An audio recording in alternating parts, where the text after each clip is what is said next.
Hello and welcome to this episode of Groundbreakers with CGTN. I'm Zheng Chunying live in Shanghai. Today we'll continue to zoom into the 7th China International Import Expo, which has attracted over thousands of companies, organizations, and industry leaders from all across the globe, seizing the opportunities provided by China's commitment to further opening up and promoting innovation. So today we're going to explore some of the possibilities arising from China's pursuit of high-quality development and examine the potential for international collaboration. Well, joining me here in the discussion are our distinguished guests, Ms. Jen Wu, the Executive Director from Venture Cup China. Welcome. And Ms. Zhou Xing, the Public Affairs Leader from PwC China. And last but not least, Ms. Chen Wenjin, the Marketing Director from HRC Group. Good to have you on our show today. Let me start with the overall impression about this year's expo. Is this your first time being here, Ms. Zhang? No, actually, this is our 6th year as a participator, but the 4th year as the organizer for the innovation and incubation section. So we're bringing 58 startup companies, solutions to join. So one of the very brand new impression we had, also we received the feedback from the startups is, innovation has been the drive for the CIIE this year, even more than last year. And also we had a lot more convenience when participating, and we had a lot more media exposures this year too. Like this time? Yes. Like what we're doing now? Exactly. Okay, what about Zhou Xing? You're an old friend with us, Yes, I know. yes. Thank you for the invitation. Actually, this is the 7th year. I have continuously participated in the CIIE for 7 years. Although we're an old friend of CIIE, but we still have a lot of impression. For example, I think this year I see 3 very outstanding things. First is high technology. You will see the very heavy-weighted high technology, for example, in the equipment exhibitions, car exhibitions, and also the new materials exhibitions. And these heavyweight high technologies not only from the global, but also from our own China. So they all compete together on the same stage. And secondly, what we see is innovation empowered by the AI. You can see that almost in all the exhibitions, everyone will show how their innovation has been empowered by the AI everywhere. And thirdly, I think it's very important is also we see the extended of our circle of friends. We see the visitors from not only the US or Europe, the Western world, but also we see a lot of friends from the Middle East and also from Africa. And although PwC is a network, global network, but we still see a lot of friends from the Middle East and including some mutual funds and come to visit our booth, and they're really keen, how we can support them to enter China's market, and that's a new things to us too. What about HRC? What have you achieved in this year's expo? Well, Chen, thank you very much for the invitation. Actually, as the only composite solution provider in the whole pavilion, or even in the whole exhibition, this is the 5th consecutive year of HRC's appearance in CIIE, and we have always been in the automotive sector. And actually this year, not only that we have always bring the latest technology that we have applied in the new energy vehicle. For example, this year we have brought the largest carbon fiber monocoque in the world to CIIE. But also, as a callback to the new highlight of this year's show, the low-altitude aircraft economy, low-altitude aircraft. We have brought some unmanned cargo aircraft, and we have brought some drone exhibits here. And also, as a third part, we have demonstrated our circular economy, which is under the great topic of sustainability. We showed how we can recycle and reuse carbon fiber and put them in a better economic way of reuse. And let's get back to you, Jane. As a international service platform for global entrepreneurs and startups, you just mentioned that this is your first time joining this event, bringing innovative startups from Nordic regions and other regions across the globe to Chinese markets. So what do you think triggered those participants from coming far away? What makes Chinese markets so attractive to them? Thank you. So firstly, among all the 58 startups we bring in, there are 25 from Nordic regions, and the rest are from quite a number of countries. So one of the reasons is we have one global startup competition from Denmark, which is our 10 years anniversary. It's called University Startup World Cup. So me, myself, as the leader in Venture Cup, having this project, we see the synergy between us and CIIE in the first place. So that's also one of the reasons that we are putting our global final for the startup competition in CIIE. And through that, we attracted more than 1,000 startups for this year's process, and out of which we bring the best to CIIE. So one of the reasons why the startups is very much sign on this is CIIE is a few days activity in November. However, we actually engaged them much more earlier. So, and also, although in Shanghai, but the buyers is from global. So it's a very good opportunity for them to approach Chinese overall market through one event, one exhibition. It is also a very good learning curve for them to see what are the other peer international startup group is doing. So that's a win-win situation for the startups, both for opportunity and also for learning. And Ms. Zhou, you just talked about your overall impression about this year's CIIE. You talked about innovation. That's one of the biggest highlights for this year's CIIE. It has established itself as a dynamic platform for innovation incubation. And that is in line for the ongoing commitment or the efforts that China has been made over the past few years to in line with its high-tech ambition. So what are some of the opportunities do you see for multinational companies like PwC in this high-tech drive? Okay, for us, I think it's for PwC as a network, and we found it's very important at this time because innovation at this age, at this era, is not only your solo, you can make the innovation, you have to have the ecosystem. You have to build the ecosystem, you have to be in the whole value chain, then you can make the real impactful innovation. So I think the first thing we're actually for this CIIE, what we launched first, it will work together with our government agency and to launch a services, combination of services for our technology and innovation enterprises and to go global. And we bring our own innovative technology go global and then bring them back to China. And so it's in China, for global, but also in global and for China. So this is the first opportunity we see, and as a network, everything is very important. And second of all, we have seen is also, we have talked with a lot of chambers, Europe chambers, and what they call is really call for their the groups, the global groups, that the CEO executives really ask them to use the CIIE as an opportunity to come to China, to really come to China, stay in China for 1 month. That's what they call for. Don't just come for polite meetings, but stay here for 1 month, at least 1 month, to really dig into the industries that you are in, to understand, experience innovations in China. Then they can learn, how they can work together, collaborate together, and to make the real impactful improvement on even disruption in their own industry. So that's what we've seen is a huge opportunity for the for the Chinese enterprises, but also for global multinational groups, and for them to work together with China. Yeah, and for Wenjin, what opportunities do you see in the China's innovation drive for your company? I mean, as a solution provider for composite materials. Well, actually, it's our 5th year here in CIIE. And actually, I would say we just witnessed the 2 waves of the China's most industrial wave, which for the first one is a new energy vehicle. Because 5 years ago, there are less different brands, different models, and less applications of the latest advanced technologies. And in these 5 years, there are many new brands coming out and new implement of all those innovations.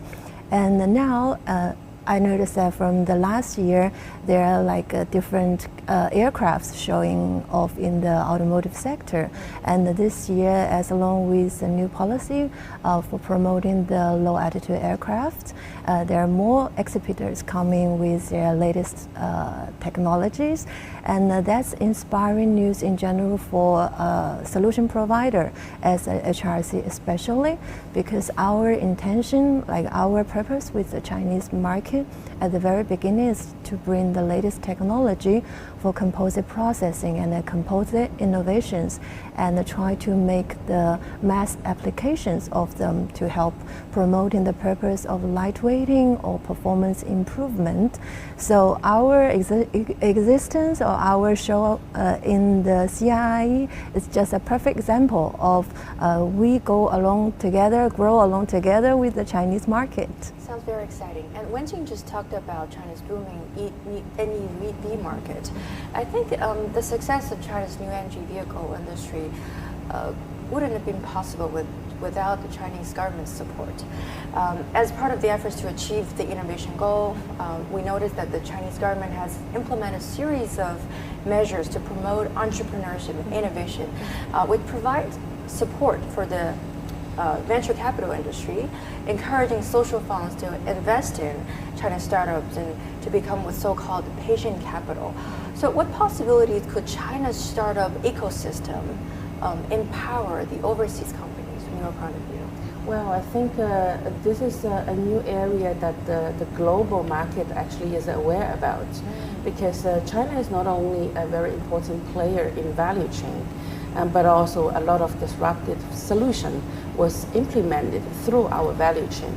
So for that, we see that international companies, regardless they're in China or not in China yet, but they see that they need to understand what China is offering and to have a reasonable assessment how to implement the Chinese technology or import Chinese technology to global value chain.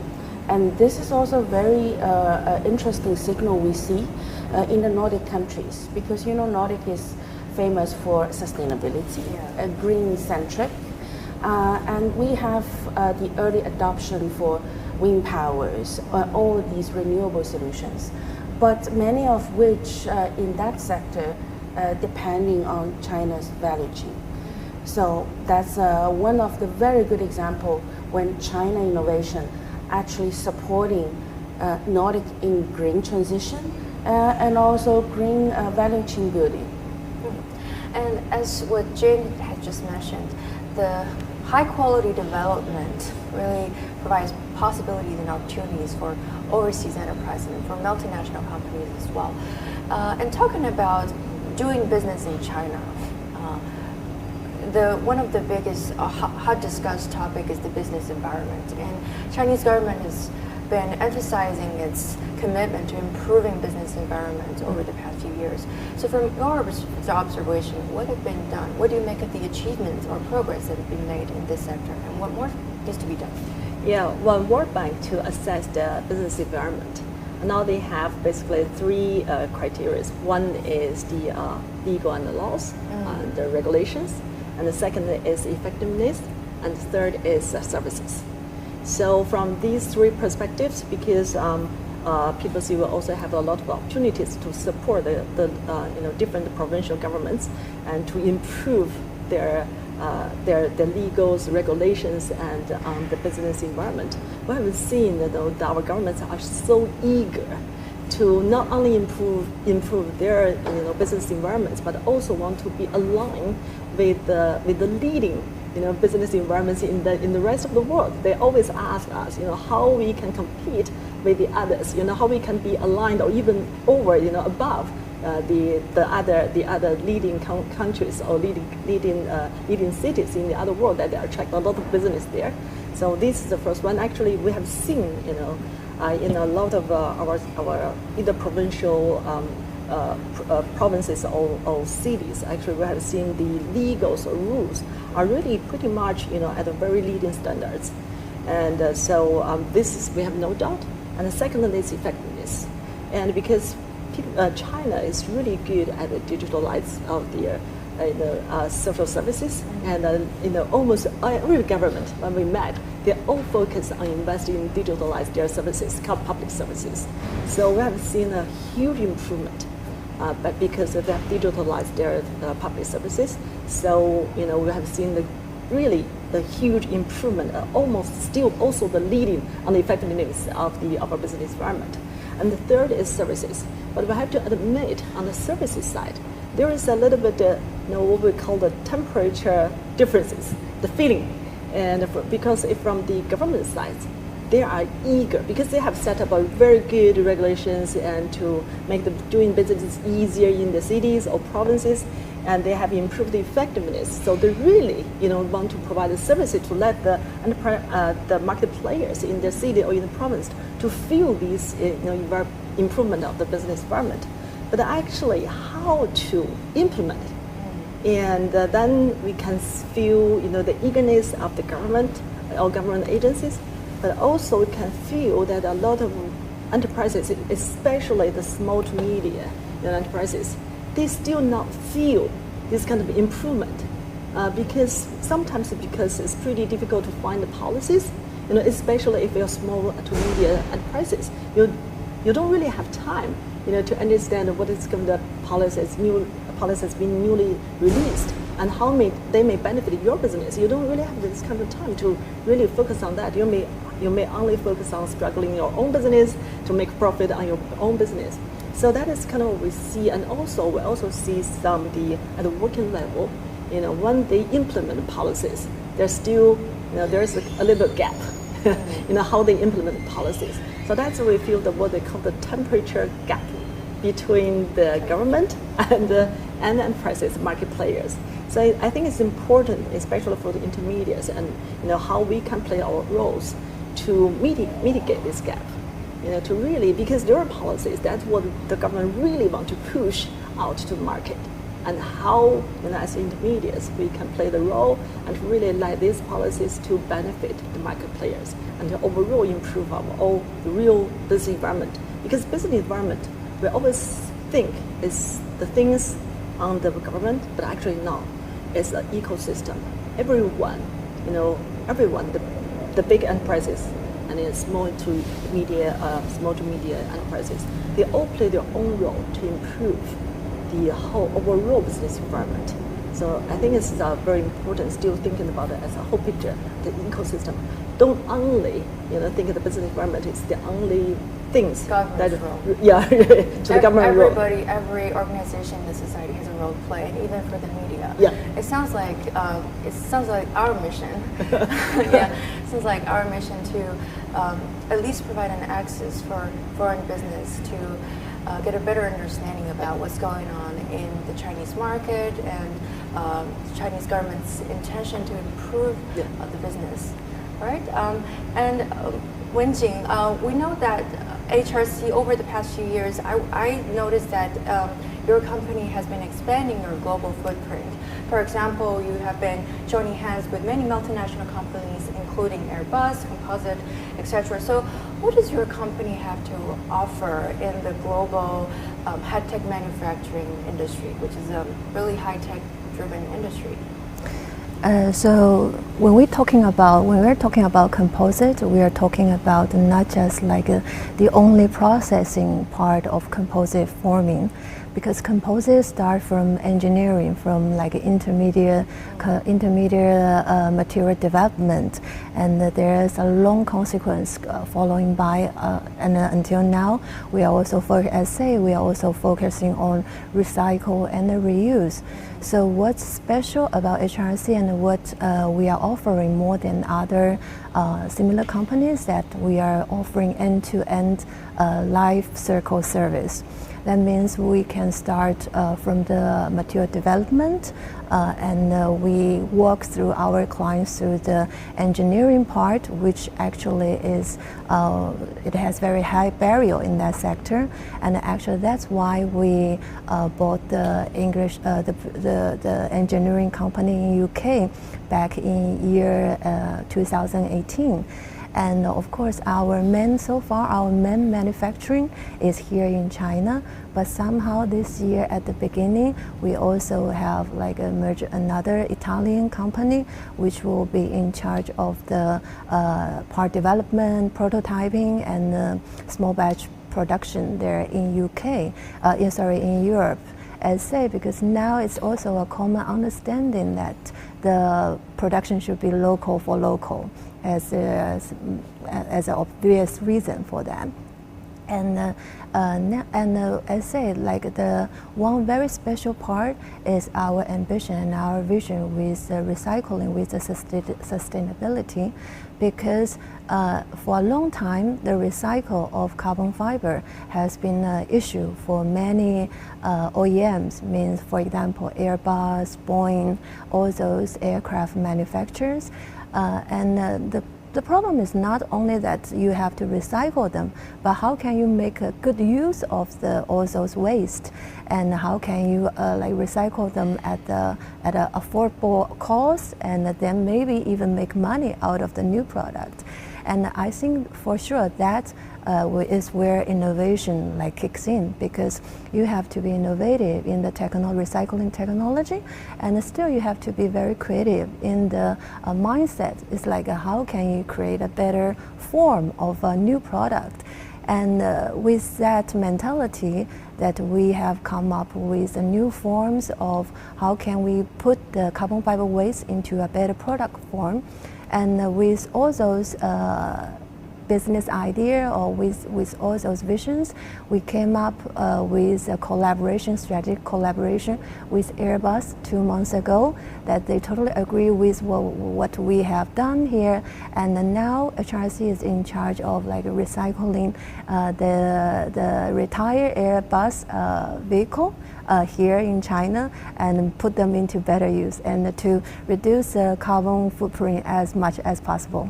You just talk about sustainability. That's where innovation kicked in, and also you mentioned that sustainability. That's the expertise of Nordic countries. Yes, we know that Nordic countries are globally known for their innovative solution for sustainable development. So, what are some of the opportunities do you see for exchange and collaboration in the future between Chinese companies and Nordic companies?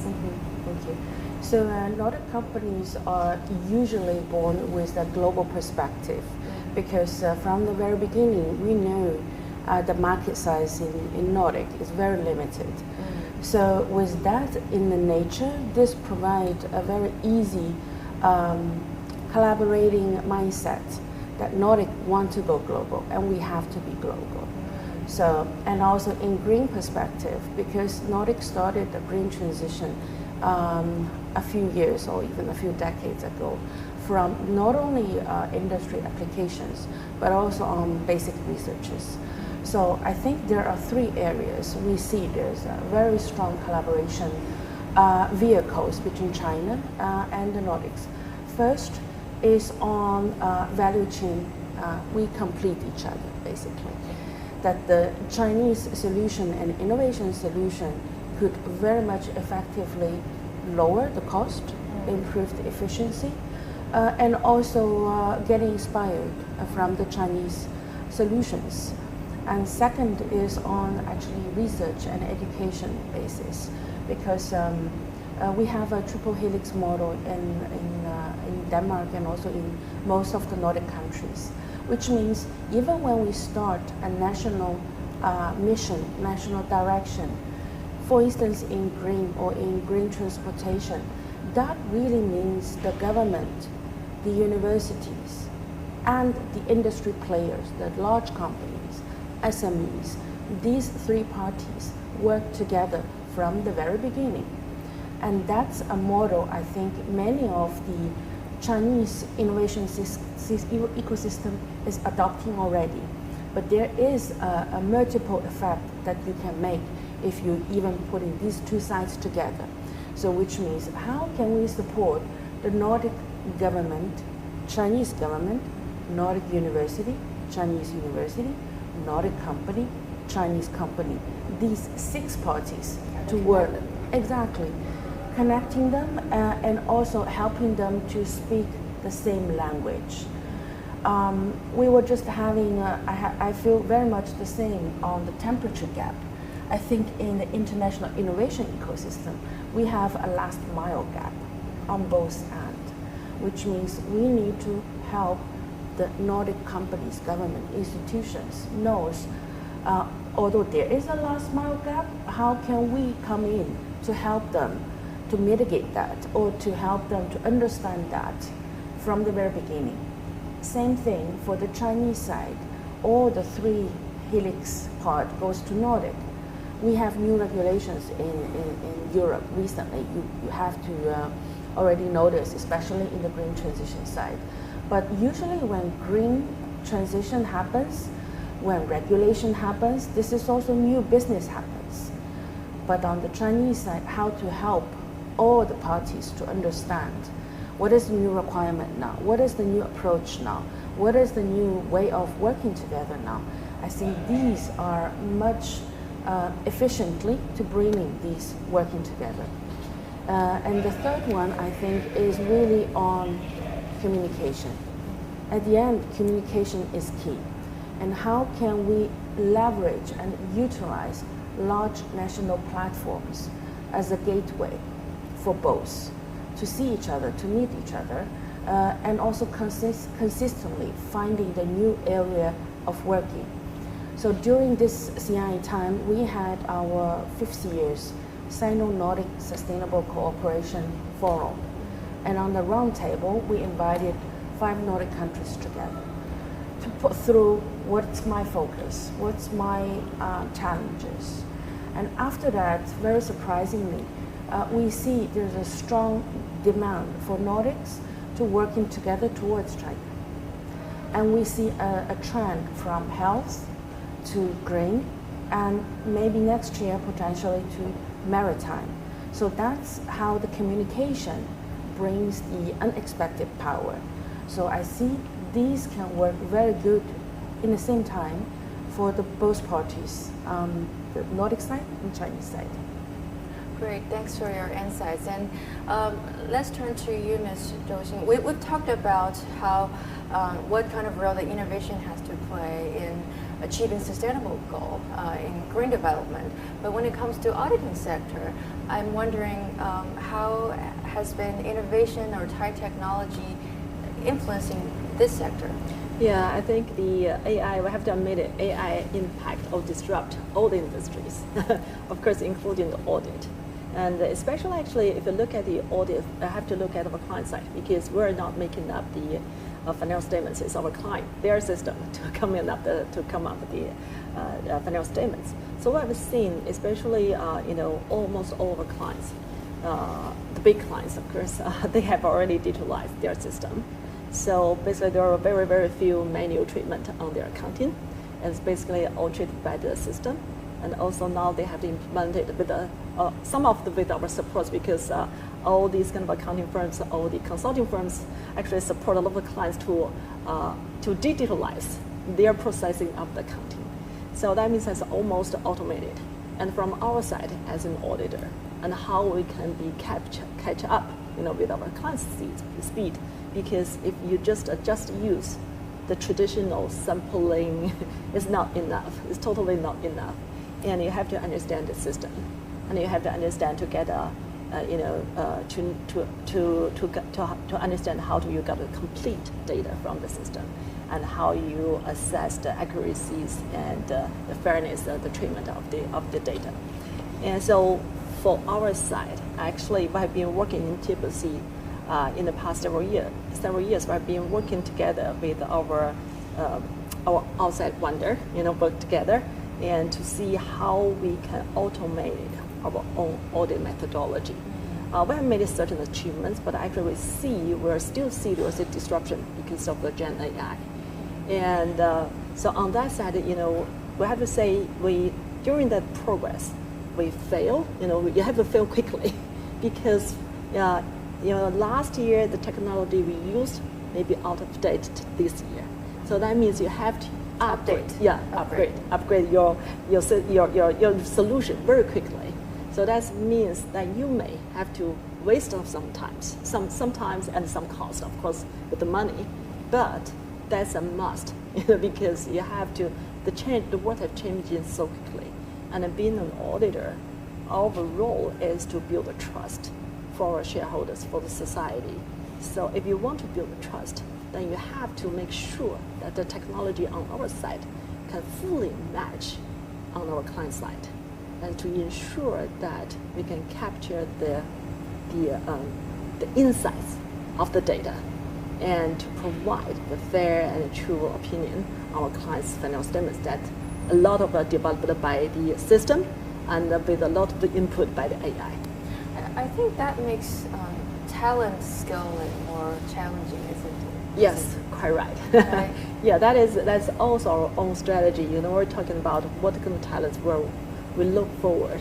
So what we have been done actually in the past 4 years in PwC, we have invested about billion global network, billion dollars to upskill our own staffs and everyone. We upskill them, and on the digital, what we call digital upskilling.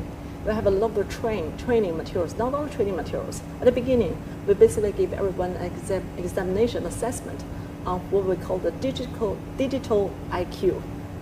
Yeah, because you have to understand your knowledge. How tech savvy are you, right? Yes, and then we based on the test result, assessment result, we give you the training, related trainings, and to make sure that we upskills and you can capture the new trends of the digital. So that's one part we've been done, digital our existing stuff. And secondly is actually we focus, actually our recruitment of our new employees is actually our focus shift a little bit. Originally we focused on economy, financing, accounting, all these but now we also have a big proportion on the STEM students. So that is because they are very important in the future, accounting, auditing, tax, we all need these kind of STEM students because they are, with their own what they learn from the universities or graduate schools is important because they understand the system, they understand the general AI, they understand all the newly technologies trends. Then they can integrate it in our current audit skills. So that's you're very right. So this also is not only our challenges. I think it's these talents challenges, changes of the challenge structure is a whole society's challenge. So recently, when we talked with our different government in the provincial level, and the question we always raise to the government is, are our society ready for the change, the upgrade of the talents? Because it's not only accounting, everyone. I think everyone is facing the changes of talents. So talents upgrading is at the heart, or is at the core of the innovation powerhouse. Yeah.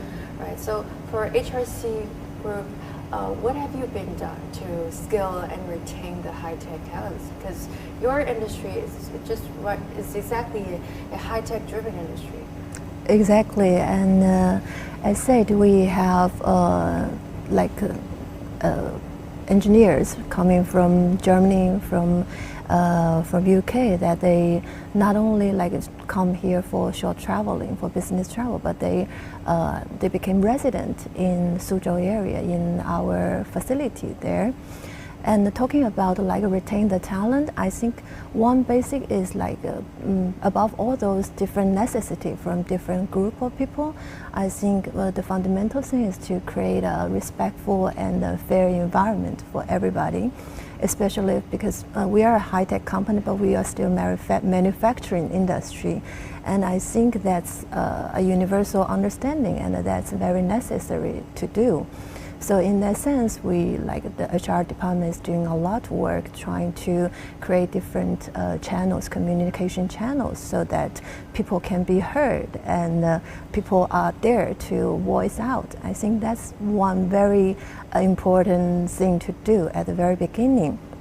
And as said, different people have different necessities. For example, the mentality of the workers, maybe who are born in the 90s, the way of thinking is totally different from those who are back in the in the 80s. So I think but there are some common necessities. For example, maybe they want to have, if they have kids, they want to have better education opportunity for their kids in the country, in the city that they reside. And for example, they want, of course, they want a better career path. If it's a professional talent, they wanted to have a clear path where they can achieve, right? And so combining all this, I think I think you always look up to what those companies are doing because they're benchmark as always. And as said, communication is very, very important. And one very funny, fun example I wanted to share is that the other day we just made a vlog of our German colleague, how his life is, a daily life is in Changshu city, because Changshu is only a county level city. And normally people the expat prefer to live in Suzhou, but actually he recorded his daily life there in Changshu and how he's like going to the night market, how he find the people very nicely warm there in this place, and he has been living there for 3 years. So I think in general it's a result of what the company has been providing. Yeah. So. Communication and talents exchange really play a vital role in this pursuit of high-tech innovation. So I think that's exactly what your organization has been doing, just establishing communication access to, building a bridge between China and Nordic region, isn't it? But there are also some challenges or other concerns. From the Western media, saying that some still fear about China's juggernaut innovation. What's your take on that? I think right now, after the access to visit China, and you see there's a huge inflow of international visitors. We also receive an inflow of Nordic visitors in this case. So making people actually come into China, see China, I think this changes a lot of the perspectives. And also because of the economic turbulence at the moment, I think China has been playing a role not only on manufacturing, but also on a market which demands new solutions. So for that, I think for the Nordic, at least for the consumers, I think they appreciate China's stable value chain, stable providing services and product, and also in the same time, our e-commerce has been extremely successful as well, to providing what people needed in the Nordics. But on the other side, we do see a little bit of the change. The change is when people come into China, people realize that, or the Nordic startup realize that it's no longer sufficient if you just try, which means you need to really come to China, localize in China. This very much fit into the talent challenge, is they need to be here, and we also need the talent here.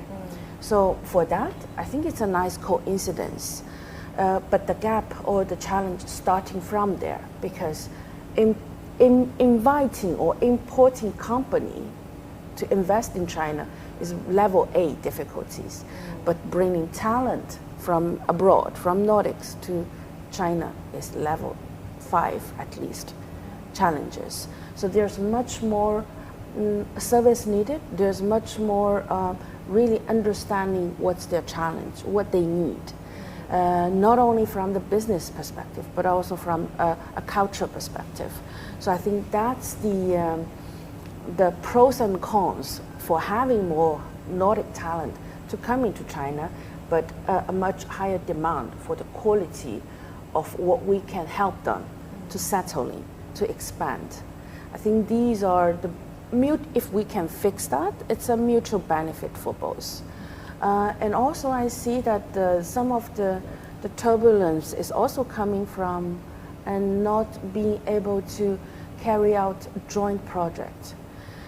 these projects many times is non-profit project. It's not sell XYZ to each other, but rather than say, can we make the sustainability goal in united angle, breaking down the steps?